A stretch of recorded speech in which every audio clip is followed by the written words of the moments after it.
The smell hit me first. Antiseptic and something underneath it, something metallic, something wrong. My wrists were zip-tied to the armrests of a chair that had probably been expensive once, back when this place was still a real estate office and not whatever it had become. The man standing across the room from me hadn't looked at my face once. He was going through papers. Just going through papers. Like I was furniture. Like I was a line item on a budget spreadsheet. I told myself not to cry. I'd already cried on the drive here, somewhere between the Pennsylvania state line and wherever this warehouse sat off I-78. I had no more to give. His name was Russo, I'd heard them say.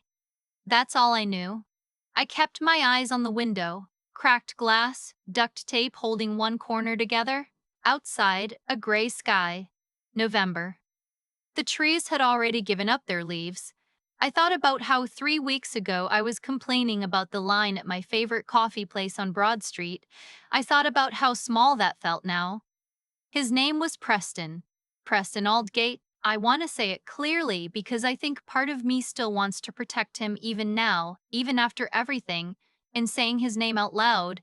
His full name, his real name, is how I stopped doing that. We'd been together for 2 years. I was 28.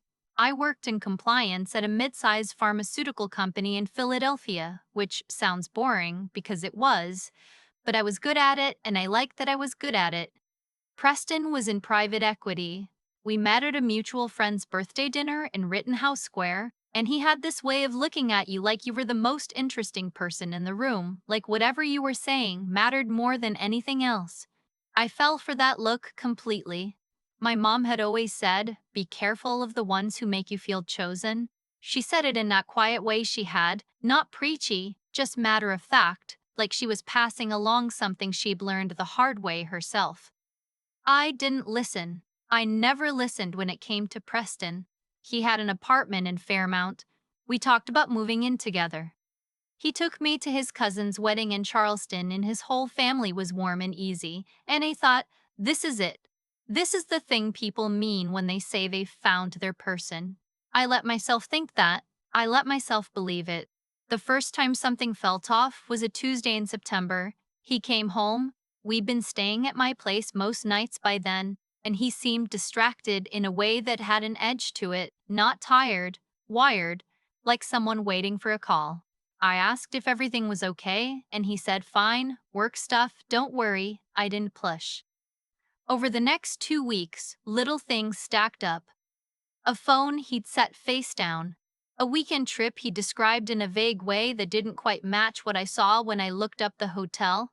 A comment he made about my company's audit schedule offhand, but specific in a way that gave me a small chill I immediately talked myself out of. I told myself I was being paranoid. 3 weeks before the chair in the warehouse, he suggested a work trip. His firm had a deal closing in London. Did I want to come? He'd fly us over. We'd do a few days after. It sounded like exactly the kind of thing we needed.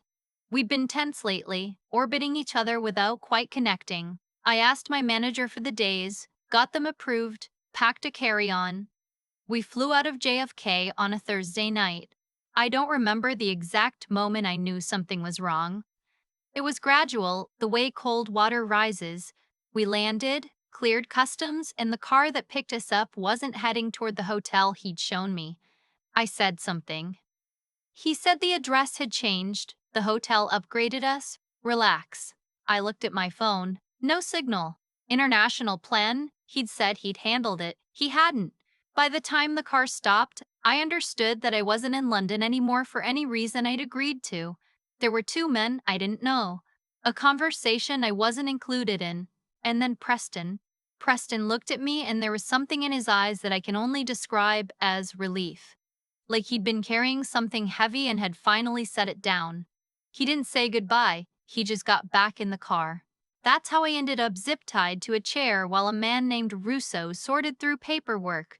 I'd stopped trying to work the zip ties. My left wrist had gone partially numb. I focused on staying calm, on breathing, on cataloging details the way my mother had taught me. She'd done years of investigative work before she retired, and she used to say, when you're scared, Observe. Your brain wants to spiral. Give it a job instead. Russo was early to mid-50s, gray at the temples, expensive watch, a small scar on his right hand shaped vaguely like a fishhook. He wore a suit that didn't fit quite right, bought for a bigger version of himself or borrowed. He hadn't spoken to me since we arrived. When he finally turned around, he didn't look at my face right away. He looked at my neck. I was wearing my mother's necklace. A small gold compass rose on a thin chain. She'd given it to me the Christmas before she got sick, and I'd worn it almost every day since she passed, 18 months ago. It wasn't worth anything financially, it was just hers. Risso stared at it. His whole body went very still in a way that didn't match anything he'd been doing for the last hour.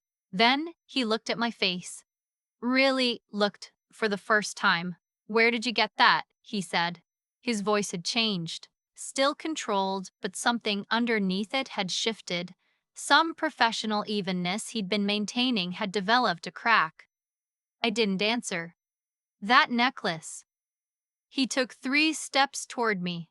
Not threatening, or at least not more threatening than the baseline of my situation, more like someone trying to get a better look at something they couldn't believe they were seeing.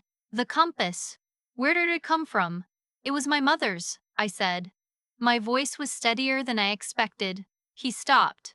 "Your mother." He said it like a statement, but he was waiting. "She passed away," I said. "Year before last, she left it to me." Something moved across his face. Hard to read, not sympathy exactly. Something more like dread. The particular dread of someone watching a complicated situation become significantly more complicated. "What was her name?" he asked. I looked at him. "I'm asking because I need to know," he said. "What was your mother's name?" "Her name was Vivian Cole," I said. "Why does that matter to you?" He turned away, pulled out a phone, not the one he'd been using for calls, a different one, older, from his inside jacket pocket. He stood with his back to me and made a call and spoke very quietly. I caught fragments. The compass rose. "Yes, I'm certain. We need to stop this now." Then he came back and crouched down in front of me and looked me in the face like he was trying to find something in my features, and whatever he found there made him exhale slowly through his nose. "Your mother," he said. "Did she work for a government agency before she became a consultant?" I didn't answer. "It's okay," he said. "I already know she did. I worked with her." My mother had been an investigative analyst. That much I'd always known. She'd told me that. Told me she'd done government contract work. Told me it was a lot of reading documents in bad lighting and not as exciting as it sounds. She'd left that work when I was about 12, gone into private consulting, and spent the rest of her career doing due diligence for corporate acquisitions. What she had not told me, what I was apparently only going to learn zip-tied to a chair and what I later found out was a warehouse in rural New Jersey, was that she'd spent nearly a decade before I was born running undercover operations, tracking financial networks tied to organized crime, and Russo had been her contact, her inside source. For 6 years, he'd fed information to her from within a network he'd infiltrated, and she had been the one who processed it, protected it, kept it from being traced back to him. He owed her. He'd said as much in that quiet conversation with his back to me. When Aldgate's people contacted us about this arrangement, he said, after he'd cut the zip ties and I was sitting across from him at a folding table with a cup of coffee that had materialized from somewhere, "I didn't know who you were. I didn't know your name. I only knew a woman was being brought to us as collateral for a debt Aldgate had run up. A gambling debt, actually. Not even a complicated story." I held the cup with both hands. My left wrist still ached. "When I saw the compass," he said, "I knew. Vivian had one. Identical. She wore it every day. It was a signature piece. She'd had it commissioned. 2 of them. One for herself. And one for me," I said. He nodded. "Your mother reached out to me 2 years ago," he said. "When she was sick, she wanted to know if the network she'd helped dismantle was truly gone or if there were elements still operating. She was worried. She'd heard some things through old channels. She wanted to know if you were safe." I set down the coffee. She never told me any of this, I said. She wouldn't have. She was protecting you from it, from this world. He gestured vaguely at the warehouse, at everything. She worked very hard to make sure none of what she did would ever follow you. And yet, I said. And yet, he agreed. You found a man who found a way to bring it to your door anyway. That happens. It's not her fault. It's not yours. He stood up. I'm going to make some calls. We're going to get you out of here, and we're going to deal with Aldgate, and we're going to make sure there is no paper anywhere that connects you to this situation. That's the least I owe her. I wanted to ask 100 questions. Instead, I asked the one that had been sitting at the back of my throat since he said her name. Did she know? About Preston? Did she figure out what he was before she died? Russo was quiet for a moment. She knew someone was getting close to you for the wrong reasons, he said. She didn't have a name. She told me to watch for you. She gave me her description. He paused. She gave me the compass. I won't pretend the next part was simple. It wasn't a movie. There was no dramatic rescue sequence, no moment where I walked out of the warehouse into sunlight while orchestral music swelled. There was a lot of waiting. There was a phone call to my best friend back in Philadelphia who thought I was in London having the time of my life, and I had to tell her, very quickly and very quietly, that I wasn't and that she needed to do exactly what I told her. Her name is Britt, and she is the kind of person who, when you tell her something like that, goes completely still on the other end of the line, processes it, and then says, "Okay, tell me what you need." I love her for that more than I can say. There were calls made to people Resto knew that I wasn't privy to. There was a period of about 4 hours where I sat in that warehouse and drank bad coffee and tried to figure out how to feel about the fact that my mother had apparently spent her final months of life quietly making arrangements to protect me from a world I didn't even know she'd inhabited. Anger, I think. That was the loudest feeling, not at her, or not only at her, but at the situation, at Preston, at the complete and utter insanity of the sequence of events that had led me here.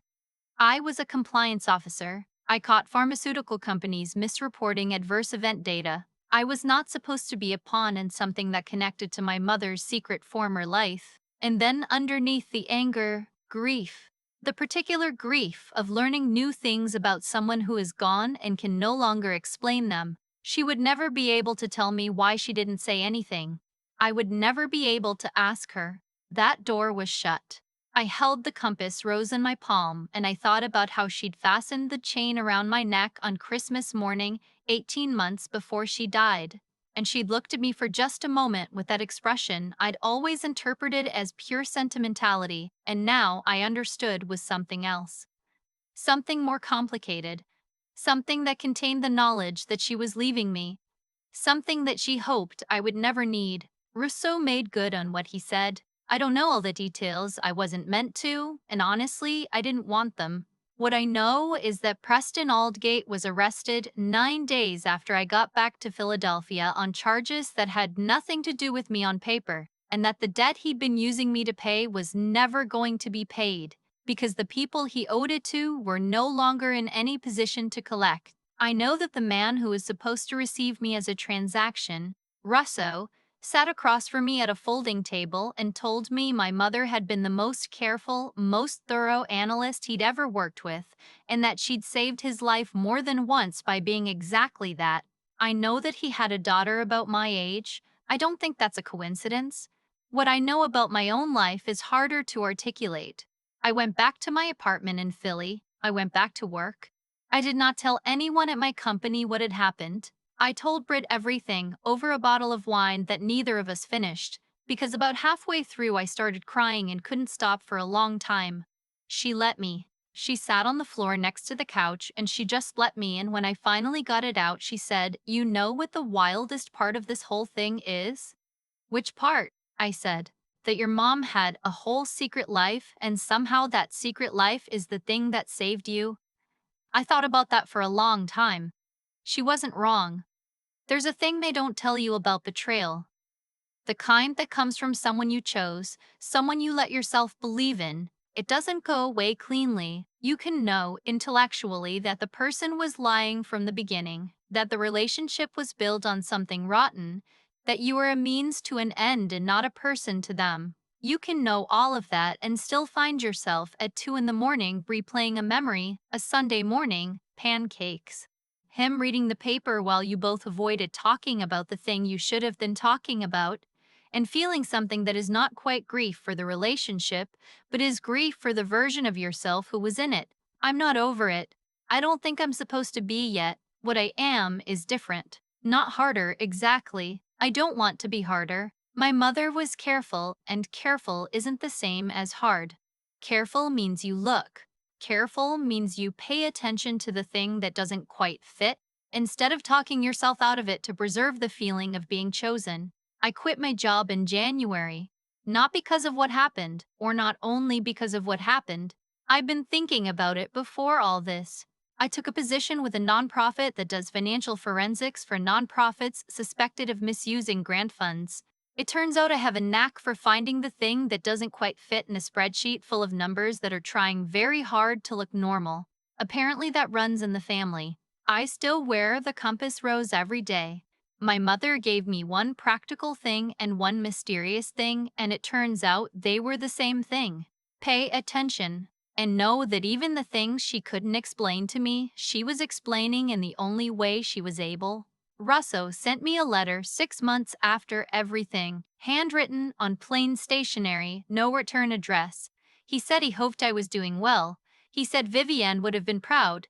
He said if I ever needed anything, there was a number at the bottom of the page. I have not called it, but I kept the letter.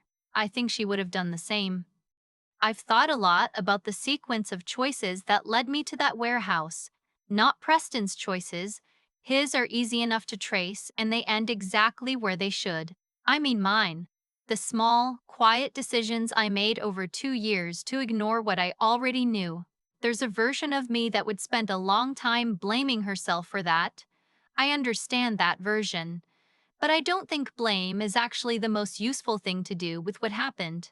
What's more useful is being honest about why I made those choices, and the honest answer is that I wanted to feel chosen badly enough that I stopped asking whether I was being seen clearly or just being used. Preston didn't hide who he was completely. He couldn't.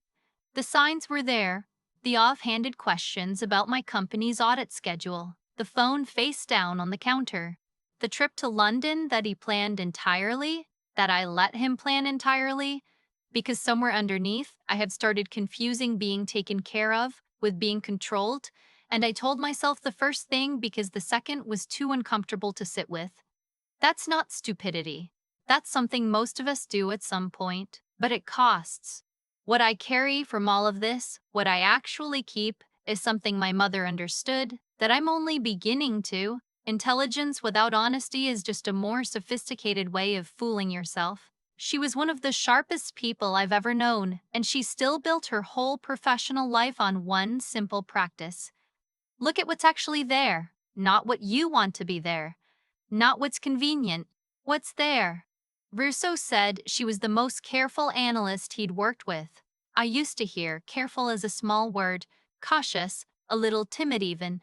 I don't anymore. Being careful means you respect reality enough to look at it directly.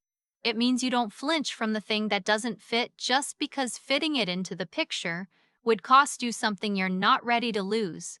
That takes a particular kind of courage that nobody gives you credit for because it's quiet. It doesn't look like anything from the outside. The resilience part, the getting through it part, I think that came from the same place.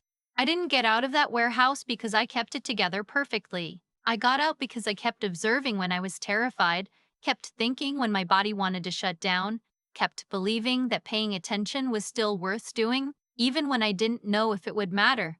My mother taught me that when I was 10 years old and didn't know she was teaching me anything at all. She just modeled it every single day. Preston will make other choices. They will follow him in the way that choices do, not as punishment from some outside force, but simply as consequence, as the natural result of who he has decided to be. I don't have to carry that. I don't have to watch it happen. What I have to watch it happen, what I have to do is keep wearing the compass rose. Keep showing up to a job that asks me to find the thing in the numbers that is trying very hard to look normal.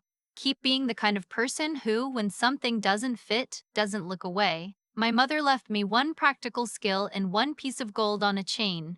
I'm starting to understand they were always the same inheritance.